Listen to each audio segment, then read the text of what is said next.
Yes, welcome back to yet another episode of Beizzo's Kiboozi.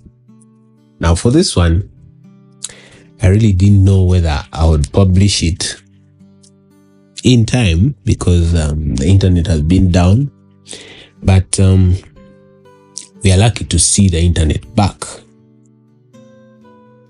Gave me a lot of things to ponder on, but that's not why I'm here today.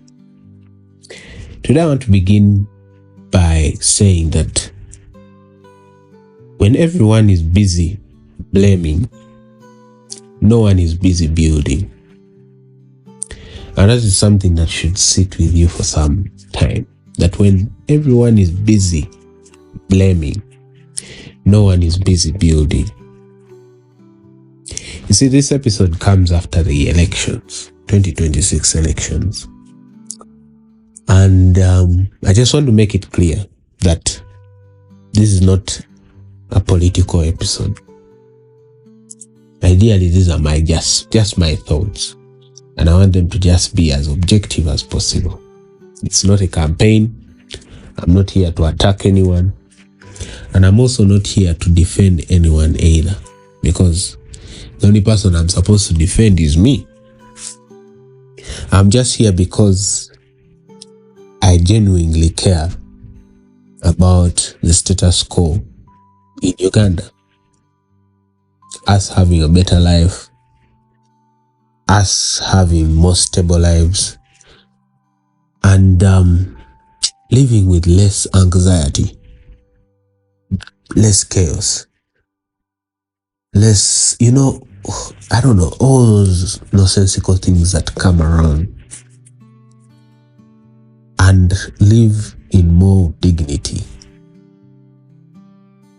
And if we are honest, really, really honest, there is a conversation we always avoid every cycle of every election that comes around.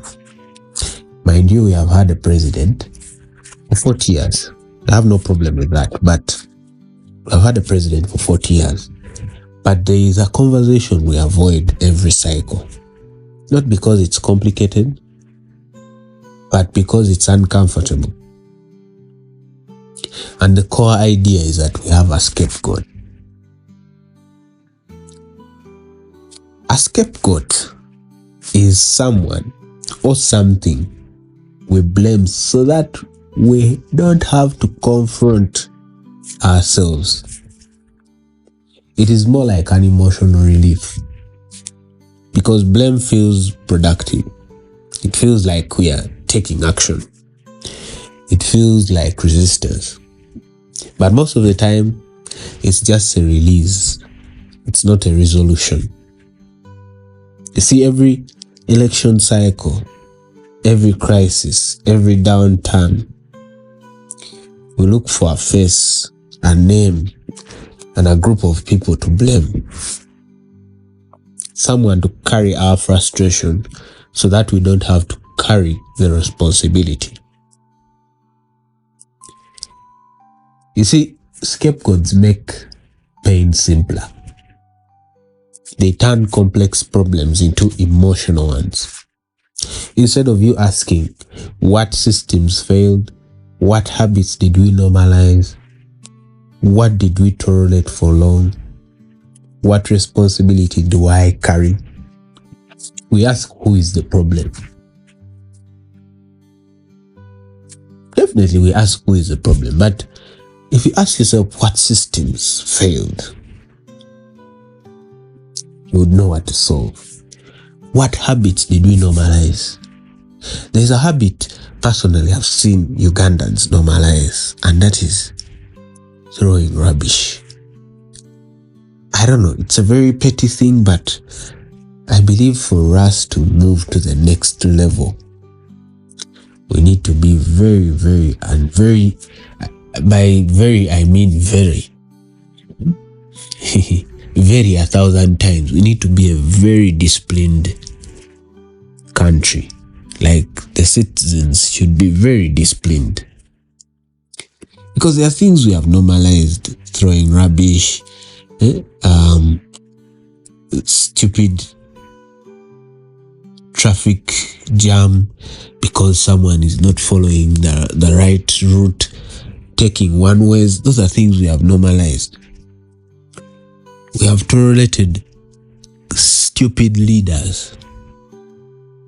Stupid leaders in the sense that someone steals and we still take them back to parliament.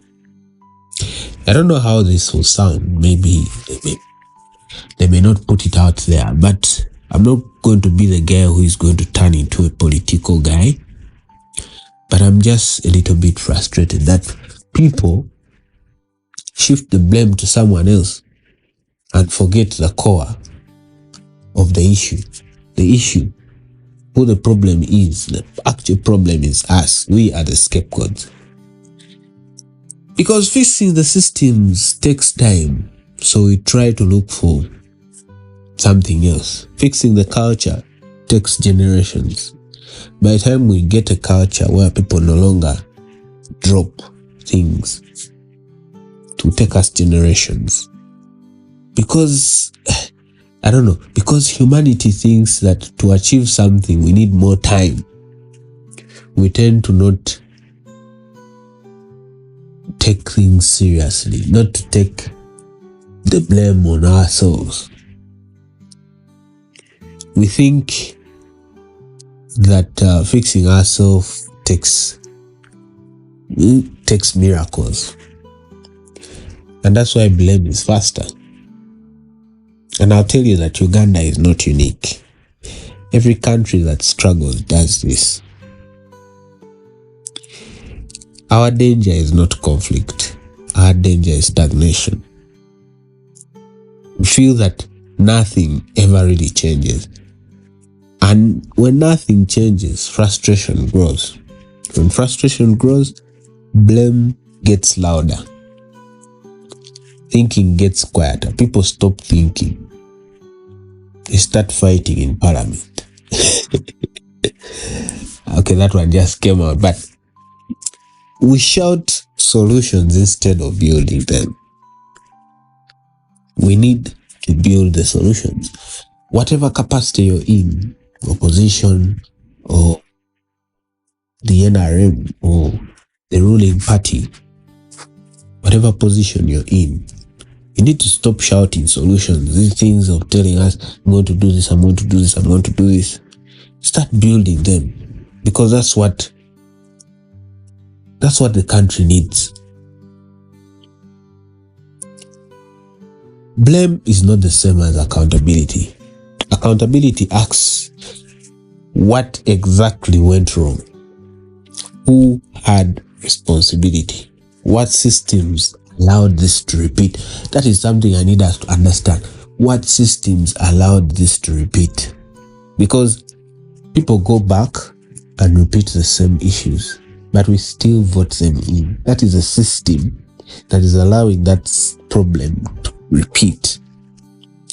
We need to change some things structurally. What are the things we need to change those things structurally? Scapegoating asks, who can we throw on this so that we feel better? Some people think the opposition is not strong enough to change this government. Or some people think this government should just stay, do whatever they want. That is you throwing the problem on someone so that you feel better. And no one builds a nation alone. No one. It feeds, the whole nation is fed by a cycle of other people. Because both leaders and the citizens can be scapegoats. They can scapegoat. They can look for who to blame.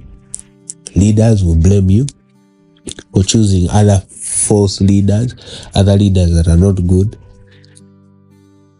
The citizens will blame the leaders they have chosen themselves. And that's why Leadership without accountability destroys trust. Citizens without responsibility destroy the momentum. But even though you try to start, now like if we examine the PDM, we have stupid citizens who are given this money and they do not do anything with it. They go and buy stupid things for just their stomach. We have been put in the sense of living in a subsistence economy. We work for our stomachs, and so we can't grow because the cycle no longer has momentum. Citizens without responsibility destroy the momentum. Now, I've also been caught doing some of these things, blaming work situations, blaming systems, blaming how things are done.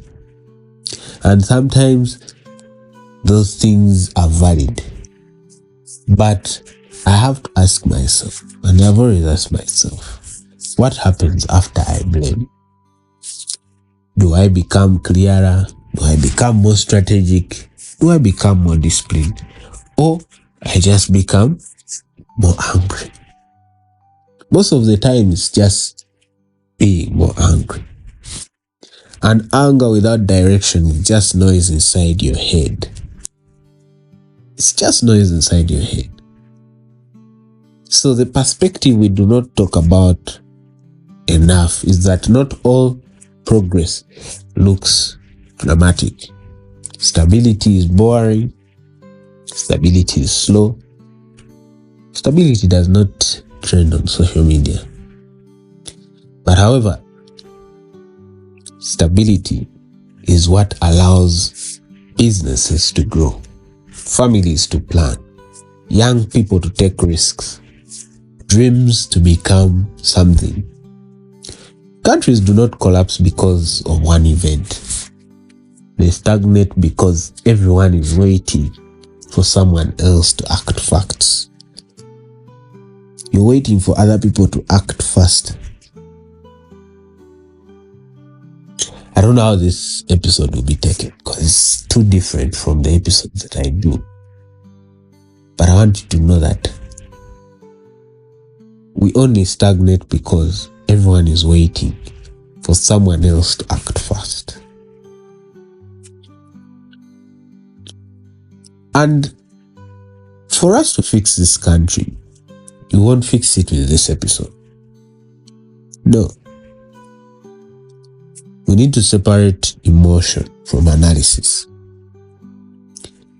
Feel what you feel, but don't build conclusions on your emotional side alone. Stop outsourcing responsibility. Governments matter, systems matter, but so does how you work, learn, save, build, and show up. All those things matter. Stop outsourcing responsibility. That government ituyambe, government ituyambe. Government will only help you if there is something to help. We can't help you when you're at zero, truthfully. Because we have brought, the government has brought help to you at zero. You're going to destroy it. You're going to spend it stupidly. And yeah, I've used very heavy words for this episode because I'm frustrated about something. But you will know in the future. Someone gave me chiboko for nothing. So I'm pissed a bit. But anyway, you see, communities do not improve from what you guys are posting on social media. They improve from competence. They improve from the leaders that we take into parliament to represent us. I liked the idea of a guy called Kiboozi, but most people thought he was making comedy. But most of the things he was saying are supposed to be the actual reality. Politics is not supposed to be a place where someone goes to get a lifetime achievement of money, as though we, the taxpayers, have been collecting money for them. At the time when they come to government, we just give it to them. Have few loud opinions, but deep personal standards. This one is to my opposition friends. If your scapegoat disappeared tomorrow, what would you need to change about yourself? That question is uncomfortable, but it's why it is powerful. You need to understand that if that thing you're blaming yourself, your issues on, disappeared tomorrow, what would you need to change about yourself? Because I know however much this government needs to change, the day it changes, the population has not changed for the government, for the new Uganda. I know my brother Chagulanyi says new Uganda. As long as we still have Ugandans act in certain ways, however much we change the government, nothing will change. The idea of corruption and all that will not change if the citizens have not changed. And that's why I think we need to stop blaming people and take responsibility of some of the things that we have. When you call a government bad, don't vote it back. However much they have given you something small, don't vote it back. When they cheat, speak on it. Don't let them just go like that. Personally, I don't want a perfect Uganda, but I want a stable one. One where responsibility is shared, conversations are honest, progress is quiet but real, because blame makes us feel for a moment. Responsibility helps us build our lives over time. And for whoever is listening to this, do not wait for the country to change before you grow. Grow so that when the country changes, you are ready for it. That's what I mean, that we need serious civic education. We need, we need everything that makes a citizen better. So that when the country changes, we are ready for it. As always, thank you for walking this journey with me. Thank you for listening. Thank you for thinking. Thank you for staying open to uncomfortable conversations. Yeah, this is Beizzo's Kiboozi, where we don't just talk about life, but we try to understand it. Yeah, I'll see you next Monday. Peace.